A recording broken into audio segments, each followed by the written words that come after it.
Allah'ım şu Fatima menen nurlar taksirdi nikesini berekeli kılgın. Uzağına kılgın.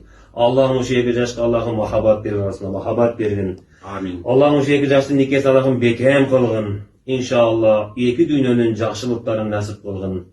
Allah'ım şu iki yaşta inşallah köptөгөн inşallah жақшы нәрселерді nasip kılgın. Allah'ım şu iki yaşta Allah'ım özün saktagın. Her kanday jaman көздөрдөн, jaman сөздөрдөн, kuru dolmattan, nifaktan, kupurluktan, şirkten, şeytan cinlerinin şerrinden sakta. Evet. Bismillahirrahmanirrahim. Birinci kızdan sorayız. Nurbek kızı Fatima, Amankan oğlu Nurlan'a ömürlük car boluğa öz makuluğunuzu verdiniz mi? Verdim. Verdiniz mi? Verdim. Verdiniz mi? Verdim. Uktuğa? O. Maşallah. Yani Nurbek kızından sorayız. Evet, burada sorayız. Amankan oğlu Nurlan Taksir, Nurbek kızı Fatima'nı öz ak nekeyinizge kabul aldınız mı? Kabul aldım. Kabul aldınız mı? Kabul aldım. Kabul aldınız mı? Kabul aldım. Ana amanatta kabul aldınız. Ana kübürler oktu. Allah Teala öz oktu. Biz de oktu koşarda. Yeni tuğanlar icabı.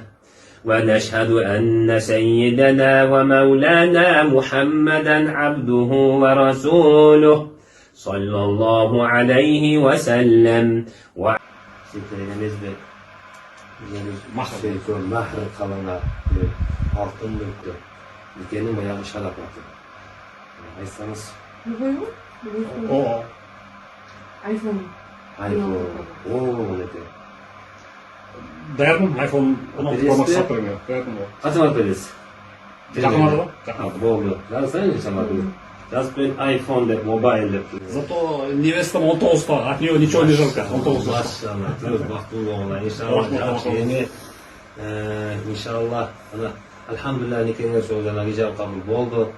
Mahri çeşildi. Azı kutlasını okuyayım. Anan başka leksiya bayana açısına kadeti yok. Turağı. Oğuz diyorsunuz, bilesiniz kanday mamile kılış gerek. Ayala kanday mamile kılış gerek. Ayal özünün milletin biliş gerek. Erkek de özünün milletin biliş gerek. Bilesiniz de inşallah. Sallallahu aleyhi ve sellem ve ala alihi ve ashabihi ve etba'ihi ve ummetihi ecma'in. فأعوذ بالله من الشيطان الرجيم بسم الله الرحمن الرحيم. Bazılarının özleri inşallah.